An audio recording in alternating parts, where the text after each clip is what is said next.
Welcome back to our set of training videos on the Leica SP5 confocal microscope. We're coming to you from the microscopy suite in the biology department at California State University, Northridge. Once again, we would like to thank the Keck Foundation for their generous support in supplying the funds which produce these videos.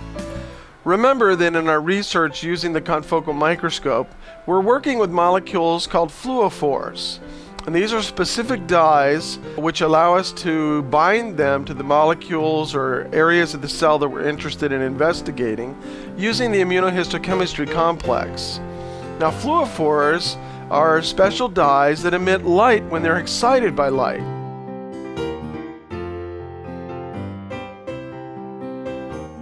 And so today you're going to see how we're going to use one laser line of light to excite a fluorophore and cause it to emit light in a known area of the spectrum that we're interested in seeing.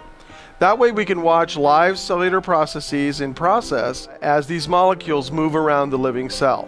Another important thing to recognize is that fluorophores can be excited with laser light, however they tend to photobleach. What is photobleaching? Photobleaching is the process whereby a dye fails to emit light after being excited a certain number of times.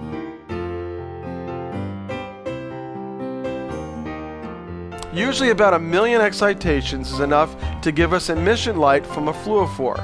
But if we use too much illumination or we have the laser on for too long, we will photobleach, or we will essentially dry out or use up our fluorophore so that it no longer emits light. So it's important to realize that you have to work quickly in order not to photobleach your fluorophores. Previously, we used a power-up sequence that included activating all of the buttons on the front panel except for the laser key. So we have initiated power on these 3 buttons, and now we're going to use the laser, so we'll turn on the laser key. And this applies basic power to our laser bench. As before, we want to turn on the epi-fluorescence illuminator that's a part of the microscope. And here you can see the power button has already been pressed and the light is on. The second thing we want to do is make notice of our transmitted light illuminator on the microscope. Remember, when we power up the microscope, this illuminator goes to maximum voltage. So it's always a good idea to come over to the left side of the microscope and turn down the transmitted light illuminator as you were shown previously. This saves life on the bulb. Now that the microscope has been powered up fully, including the laser bank, our attention turns to the Windows menu and logging into the system. And so to do that, we will work with this screen right here. And you'll see that there are 2 activated buttons on the screen. One is for administrator access and the other is for TCS user. You will be logging in using the TCS user login. And so you click on this active button and it asks you for a password. The password is then entered.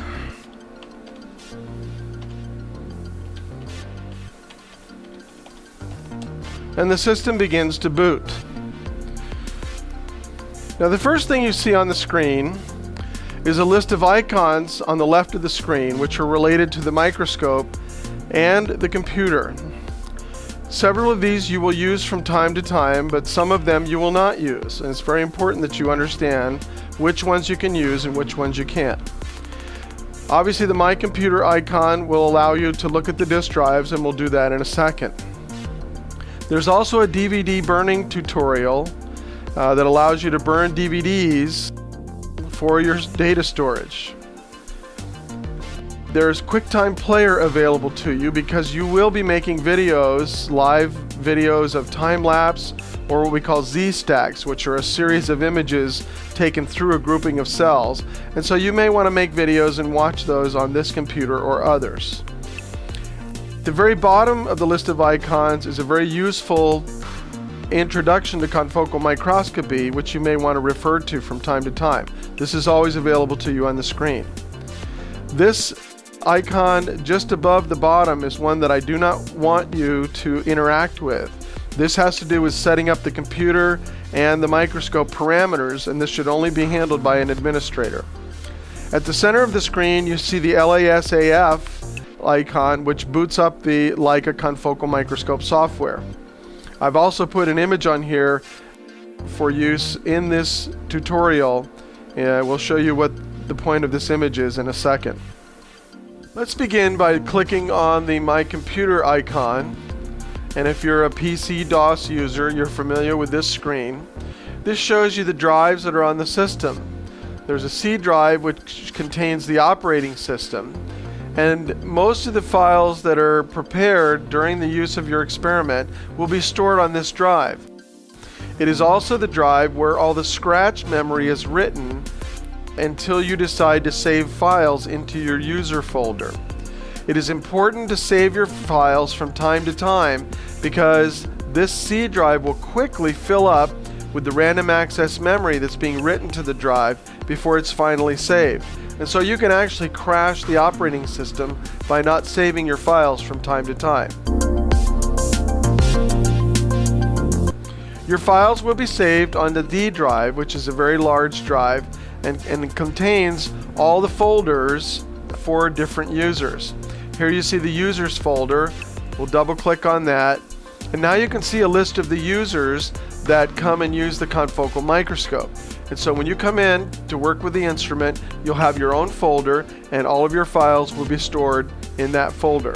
So please remember to store your files from time to time as you're working with the instrument so that you won't fill up the C drive and crash the system. Finally, you'll see that there is a DVD read-write drive. This is the only way for you to store information, data, pictures, experiments from this computer. You will not be able to use a thumb drive on this instrument. We have no virus software, and so if you bring a thumb drive, don't plan to use it. We have plenty of DVDs available for you to burn all of your experiments, pictures, data, films, etc. Once again, the icons on the left side of the screen are available to you as follows: My Computer, the Creator Basic to burn your DVDs, of course the Recycle Bin, QuickTime Player to show your videos and movies, and this bottom document, which is a reference document for laser scanning confocal microscopy. Please do not use the Leica hardware configuration icon.